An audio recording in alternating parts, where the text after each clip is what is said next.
Illinois Stories is brought to you by the Corporation for Public Broadcasting and by the support of viewers like you. Thank you. Hello, welcome to Illinois Stories. I'm Mark McDonald in Quincy at the corner of 9th in York, in front of the old Dick Brewery. The Dick Brothers Brewery was built in the 1850s, and in 1940s it was one of the biggest breweries in the Midwest, but then it closed abruptly in 1951. A lot of people wondered what will happen to the old brew house. Well, it's in good hands. For the last 3 years it's been an art gallery, and every October it's open for tours to the public, so come on along. Liz Solero, did you ever think you'd own an old brew house? No, I did not. I was looking for a small building downtown to have, I'm an artist, to have a studio in. Yeah. So somebody said, did you look at this building downtown, there's a brewery, and I didn't know there was a brewery. And I had lived here at that time probably 8 years, and I drove down the street, it's one way, I was like, I didn't even know this was here. Walked inside, it's in such solid shape. Oh goodness, yeah. And the price was very, very cheap. Yeah. You got a little more space than you had in mind, don't you? Right. We're standing on the roof right now, yes. and this is like the 6th, we're above the 6th floor, because we had to walk up from the 5th, stairs. up to a little, like a walk out, and now we're on the roof, so we're like 6 stories up. Or actually, well, it's more than that, because we're 10 stories up. 10 stories because it's like double stories. From the back, it's 100, down to the alley, it's 106 feet. Yeah, what a view you get from up here. It's As gorgeous. we look to the west, of course, you can see there's a great river view and the bridges and all the downtown. It's just gorgeous. You like to come up here on to celebrate, maybe 4th of July, maybe barbecue a little bit. We have barbecue, we have friends up here. And you got a good look at the river from there. It's something. Now this, we it's talked very about, quiet up here. We're going to learn a lot strange. about the Dick Brothers Brewery today, because we're standing in the brew house.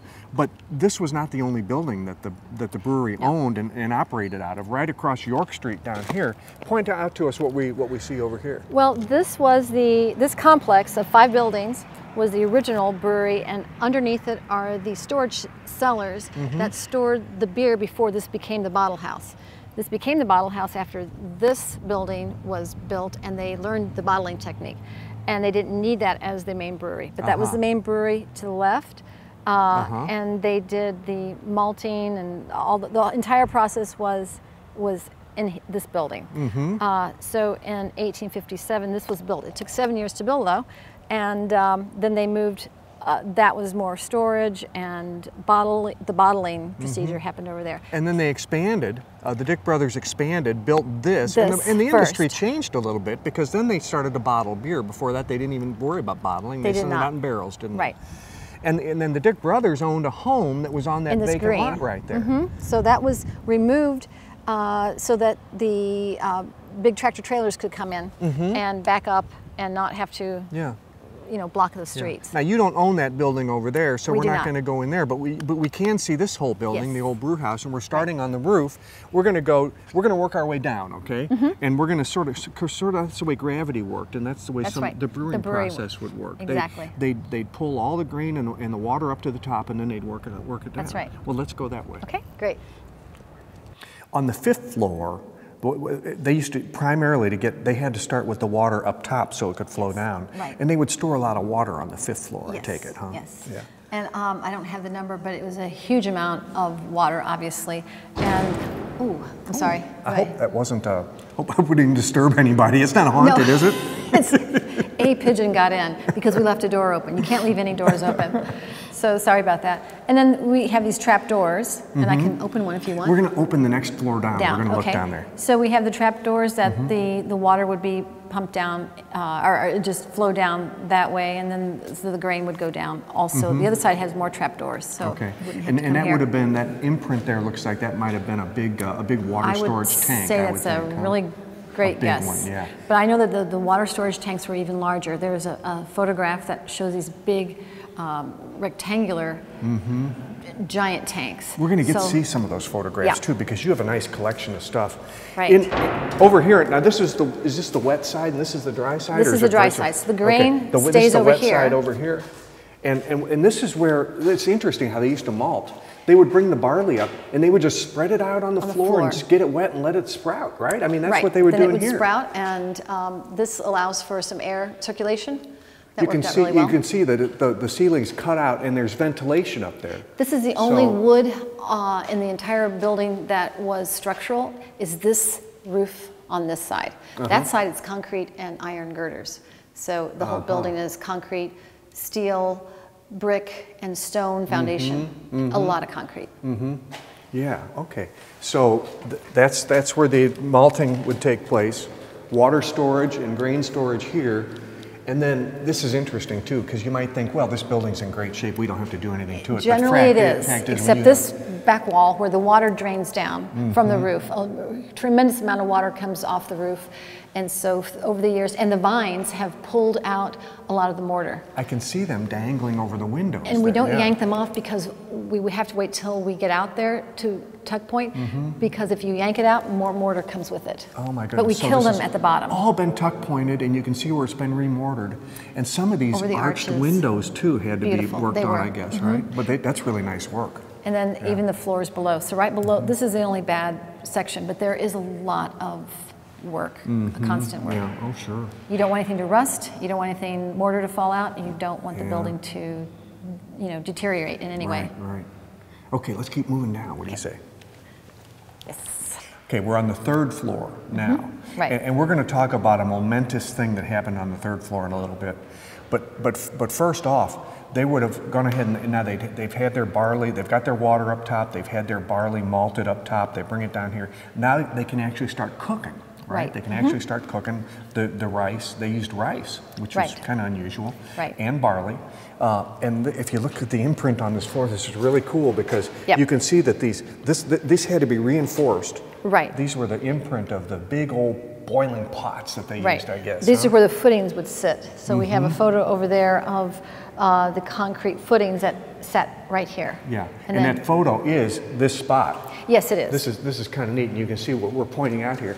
These were the footings you're talking about, which held up these huge boilers, right? Right. And now we think that these were probably either cooking rice or they were boiling wort or something, but they had to be kept very hot. Yeah, in the early times, this was where the rice cooker was, and later on the formula changed, but this was definitely where the rice cooker was placed. Yeah, and that's a key thing because in 1903. It overheated or something occurred which caused... It was pressure gauges that were malfunctioning. Terrible explosion which blew out the whole side of the brew house, didn't it? This is the third floor. And see, these are the water tanks. Those would have been up here. Oh, man. So when this area, when the rice cooker, which is in the front of the building, which is right where we're standing, and this is the central wall, which is this wall right here. So when the pressure gauges failed at 4:30 in the morning, actually, there was 2 explosions.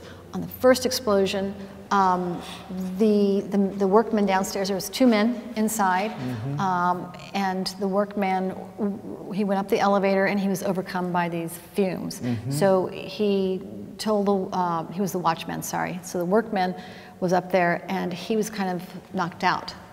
And somehow he made it down after the second explosion, and they were hurt, but not.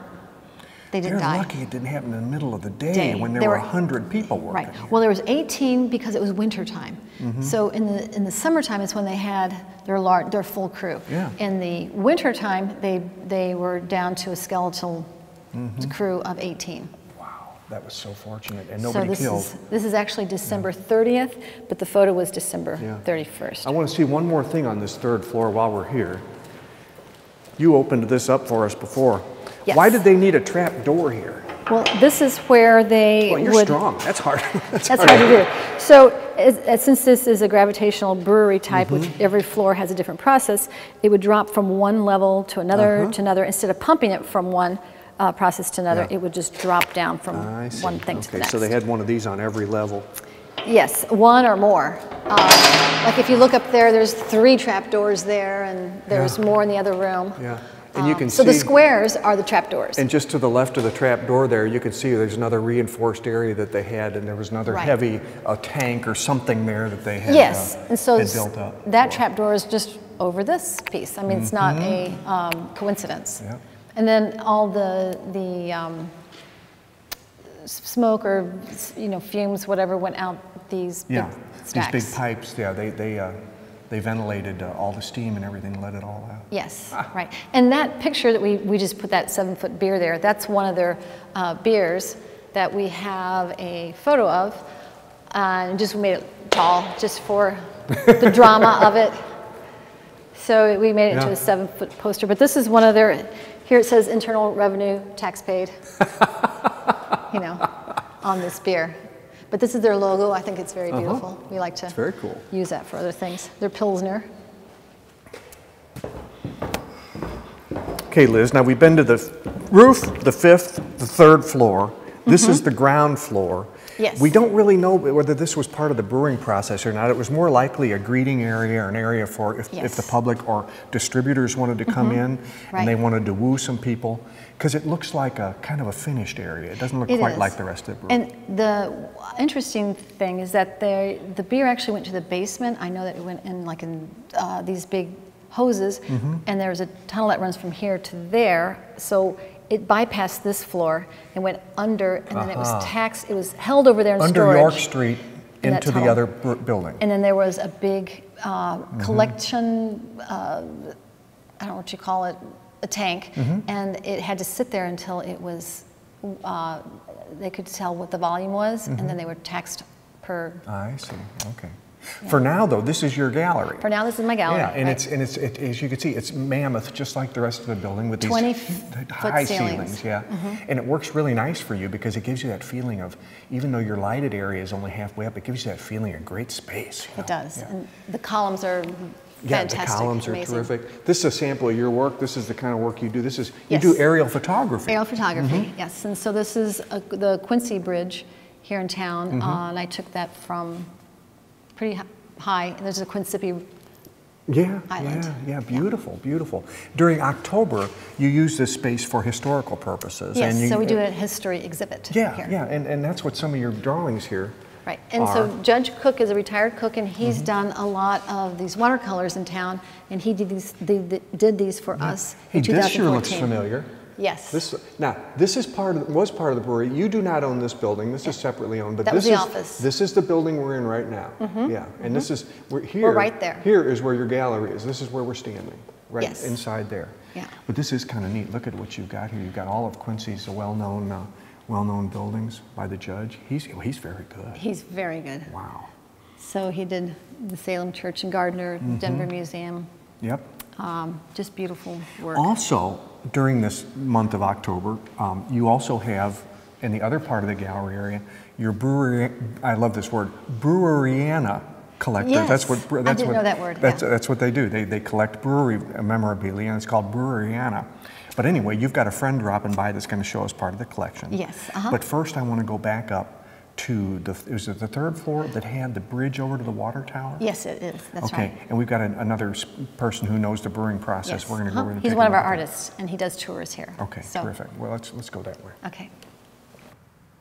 Jeffrey, Bruce, during October when they do tours here, you oftentimes volunteer to describe the brewing process for people so they kind of understand how the building, the shape of the building and the utility of the building fit into the brewing process. Correct. And so here we are back on the infamous third floor where the explosion took place in 1903. And as you can see here, there's over there is where the explosion took place.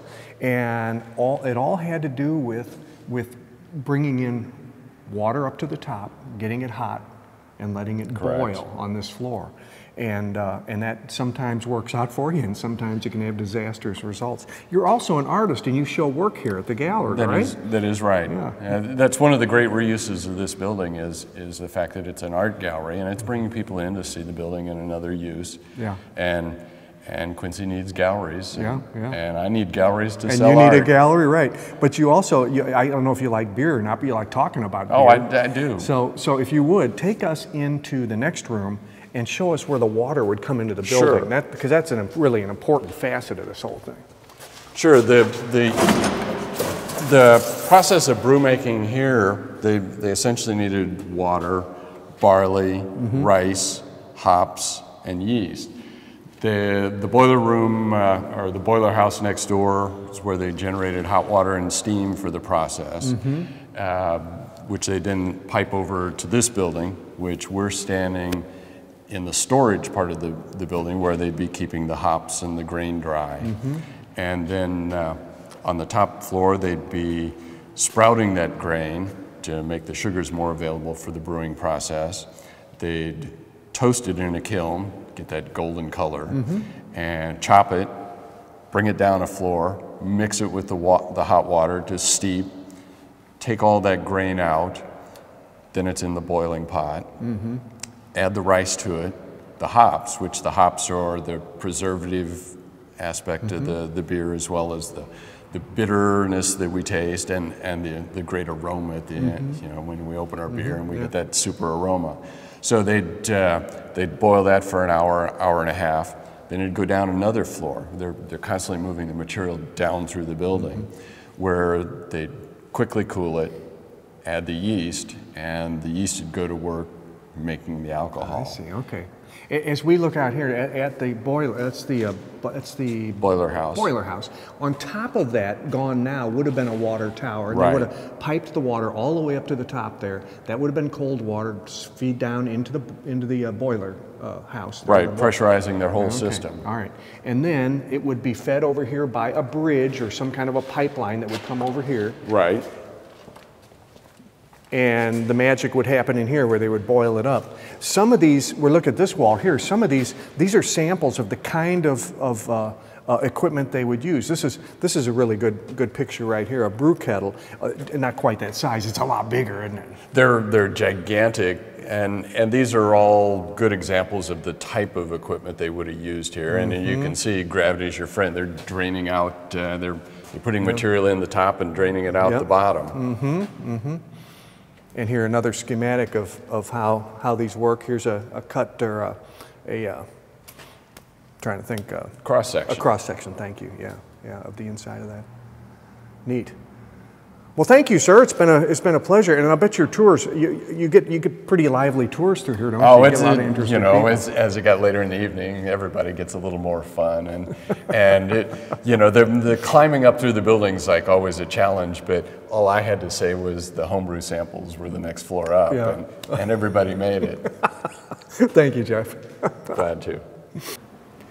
Barry Kessel, in addition to the art gallery here, in the fall we get a treat to a historical lesson here, and you have been collecting this Dick's Brewery memorabilia for what, 30-some years, I guess? 30 years. Yeah, and they say you got the best collection around. Well, I don't know about that, but I got a big one. You like it though? Yes, huh? I love it. What about collecting this stuff appeals to you? What's it do for you? Well, it just satisfies a desire, I guess, and that's what I do on this. And you get addicted to it. And Do you? Yeah, and you just try to accumulate. It must be getting hard to find, though. I mean, now is. that they've been out of business since 1951, I mean, this stuff's pretty much not just laying around anywhere, is it? No, it passes from generation to generation, and eventually it shows up either privately or it shows up at auctions or on sales too. Yeah. National sales. Yeah, and then you end up really having to pay a lot for it. Oh right? yeah, I do. Of course, if it's something I need, then I Need. Yeah. You need a lot of calendars, apparently. I love this, the artwork on these calendars. Yeah. Let's work our way down this way, because when you get to these bi-monthly calendars, look at the artwork on those. Yeah, those on are those lithographs back then Oh, my versus printing. Goodness. And it's just like these little see, those are calendars there. They just don't have These the pads little on. Yeah. These kids. Yeah, and there's holes there. You can see the holes on there. Yeah, and they have on the little top. calendar pads, and those are lithographs, and they're just life size. They're just beautiful. a different type of printing, and just press printing like these calendars are. I can't tell what year that is. The flowers that we looked at were 1899. Those are going to be late 1800s too. And then this is 1942 up That here. was probably the first series of calendars they did from 42 to 48 or 49, and they did them each year, and they had different local scenes on them. I remember when they used to. I don't remember wooden cases. I remember the heavy cardboard cases. But this dates back pretty far. The wooden 1933. 33. Yeah. Hey, that's an interesting year. That was the year that Prohibition was ended, right? Yep. Yeah. And so they were back in business. A lot of people think Prohibition may have driven them out of business, but that wasn't the case, was it? Well, they started out for a while in Prohibition by the Euro beverage, and then they folded up after a while. I don't know what time period, but they tried to survive. And most breweries, I said, try to. And we're looking at Nero there. That was their alcohol-free beverage. It says less than 0.5% on the cardboard sign. Yeah, you'd have to drink an awful lot of that to know you were drinking beer, wouldn't you? So Nero didn't really make anything for them. But in 1933, when Prohibition ended, they came back and they stayed in business for another 18 years. And actually, during the 40s, I guess they were one of the biggest breweries in the Midwest, weren't they? Yep. So everybody had heard of Dick's beer. They might not be drinking it, but they'd heard of it. There's a good sample of the war effort. Split a quart. Quarts save caps. And of course, back then, the word Japs was a term, an everyday term for the Japanese during the war effort. Caps slay Japs. I'll be darned. So you're contributing to the war effort if you buy a quart. Yep. That way we don't use as much metal, huh? Yep. That's the first tray. I believe it's the first tray. If it isn't, it's got to be a very early tray. Wow. 1900, before 1900. The ladies are admiring a bottle of beer, and the beer doesn't have a cap on it. It's got a wrapping around the top, which when they first started processing beer in bottles, they put corks on them instead of caps. And then caps replaced the corks. But that's about an 1900 tray. That may be the oldest tray anybody's seen. Yeah. And that would have been in a bar where the waitress would have carried the sign? The tray. Oh, yeah. The tray, yeah. We carried it to the Well, they had different trays around, you know. I don't have any other trays with me, but there's a series of trays of, you know, they had factory scene trays, and then they had bot trays, oval trays with a bottle on them, and then they had, after Prohibition, they had a red and white tray, and then they had one that said Dick's beer on it, red, blue, as a bullseye tray, and they had different trays through the years, and they were given out either to the bars or people that came in and bought beer. And just to the left of that tray, I love this one. You can see the bottle of Dick's beer there with the Pilsner glass, 15 cents a bottle. Yep. Since 1857, that 15 cents probably a in bottle. the 40s. Yeah. yeah, that's interesting. This isn't your entire collection, is it? No. This is just a sample? Yep. Yeah. Well, good luck collecting in the future. Yep, thank you. You bet. Thanks for showing it to us. Cecile Kuhlman, there aren't many Dick ancestors left in Quincy. In fact, you're the only one, right? Right. And this man, Jacob, was your great-great-grandpa? Great-grandfather. The great-grandpa? Great-grandpa. Okay.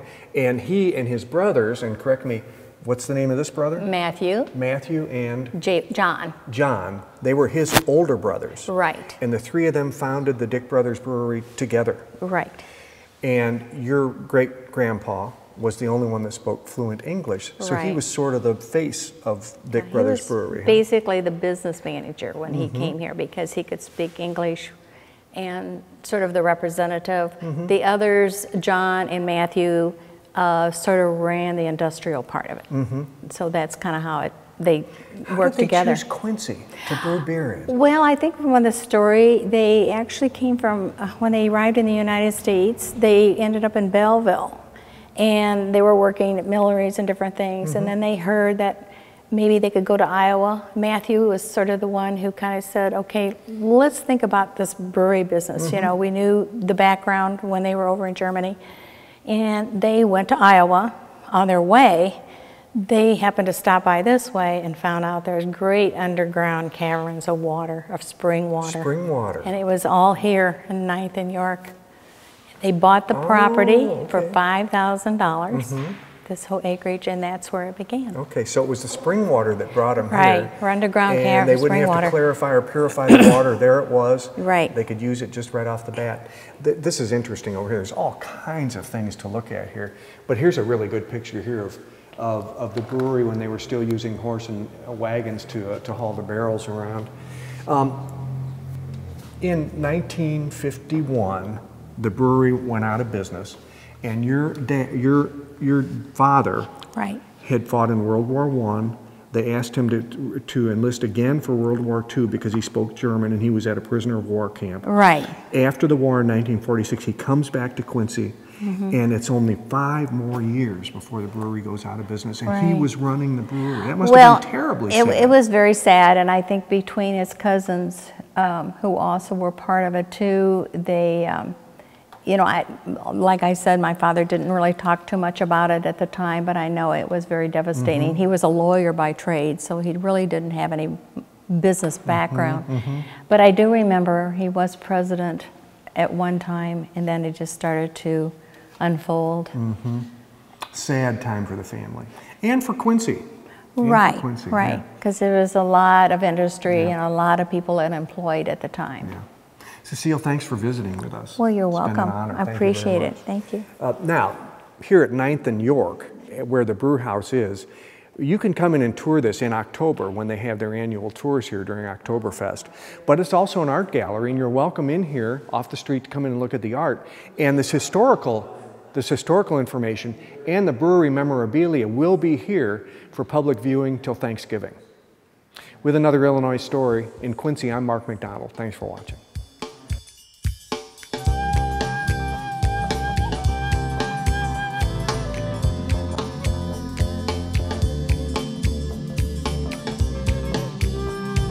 Illinois Stories is brought to you by the Corporation for Public Broadcasting and by the support of viewers like you. Thank you. For a DVD copy of the program you've just seen, send 1995 to Network Knowledge, P.O. Box 6248, Springfield, Illinois 62708. Be sure to include the program name, subject, and when the program aired. You can also order with your credit card by calling 800-232-3605.